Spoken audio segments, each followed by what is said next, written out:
एक गली में एक पंडित जी एक कुतिया का एक कान पकड़कर खड़े हुए थे। एक सेठ जी उधर से गुजरे तो उन्होंने पूछा, क्या हुआ पंडित जी? पंडित जी, इस कुतिया का बाएं कान पकड़कर जो भी मन से मांगो वो मिल जाता है। सेठ जी, मुझे भी पकड़ने दो एक बार। उसके कान पकड़ते ही पंडित जी भागने लगे। सेठ जी, क्या हुआ? पंडित, ये कुतिया पागल है, कान छोड़ते ही काट लेती है। मुझे भी कोई ऐसे ही पकड़ा गया था। शिक्षक, शादी में वर वधू को 7 फेरे ही क्यों लगवाए जाते हैं? छात्र, क्योंकि प्रत्येक फेरा 360 डिग्री का होता है और 360 ऐसी संख्या है जो 1 से 9 तक के अंकों में केवल 7 से विभाजित नहीं होती। इसलिए माना जाता है कि 7 फेरों का संबंध अविभाज्य है। अगर आपको दुनिया का सबसे खतरनाक युद्ध देखना है तो अपनी बीवी को लंबी छुट्टी पर ले चलने को बोलिए और जब वो सारी पैकिंग वैकिंग करके रेडी हो जाए तो बस इतना बोल दीजिए, छोड़ो यार, नेक्स्ट मंथ चलेंगे।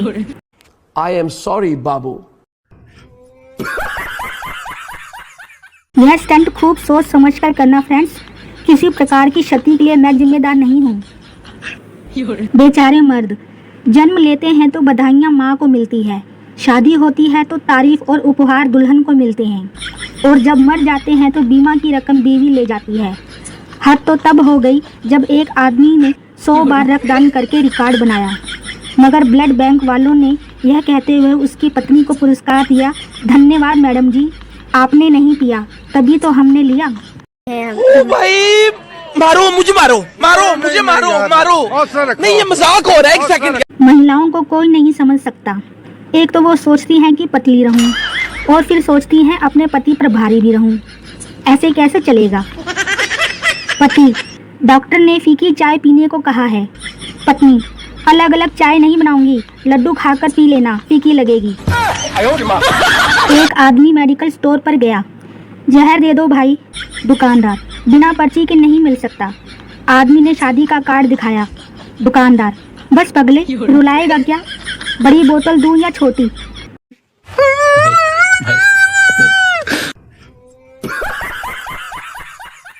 दो जिगरी दोस्त दारू पीने के बाद सिगरेट फूंकने की प्रक्रिया समाप्त कर चुके थे। रजनीगंधा की पुड़िया फाड़ते हुए और उसमें तुलसी रगड़ते हुए बहुत ही गंभीर मुद्रा में बात कर रहे थे। मैगी मत खाया कर बे, मैदा होता है, बहुत नुकसान करती है शरीर में। तलाक के केस में जज ने फैसला दिया, अब से आधी पगार अपनी पत्नी को देनी पड़ेगी। पति खुशी से पागल हो गया, साला अब आधी तो मेरे पास ही रहेगी ना। डाकू, हम घर लूटने आए हैं मगर बंदूक घर पर भूल आए हैं। पप्पू, कोई बात नहीं, आप लोग शरीफ आदमी लगते हो, आज घर लूट लो, कल आकर बंदूक जरूर दिखा जाना। गर्लफ्रेंड ने डरते हुए अपने बॉयफ्रेंड से कहा, जानू, मैंने तुमसे एक बात छुपाई है, पिछले महीने मेरी सगाई हो गई, मुझे माफ़ करना। बॉयफ्रेंड, अरे पगली, इतनी सी बात, आज मेरे घर चल, मैं तुझे अपने बीवी बच्चों से मिलवाता हूँ। एक आदमी ने अखबार में विज्ञापन दिया कि एक नौकर चाहिए, तनख्वाह कुछ नहीं मिलेगी, सिर्फ भोजन मिलेगा। किस्मत का मारा एक बेचारा पहुंच गया। सर, काम क्या करना होगा? उसने कहा, कुछ नहीं, बस 2 लोगों का सुबह और शाम का नाश्ता, दोपहर और रात का खाना बगल वाले गुरुद्वारे के लंगर से रोज लाना है, एक तुम्हारा और एक मेरा। वकील, तुमने पुलिस ऑफिसर की जेब में जलता हुआ कोला क्यों डाला? पप्पू, इसने मुझे बोला जमानत करवानी है तो पहले जेब गर्म करो। एक साहब बता रहे थे कि वे पिछले 35 सालों से गीता के उपदेश नियमित रूप से सुनते आ रहे हैं और उसी के मुताबिक जीवन जीते हैं। मेरा मन उनके प्रति सम्मान से भर गया। फिर बगल में बैठा एक आदमी मेरे कान में बोला, गीता इनकी पत्नी का नाम है।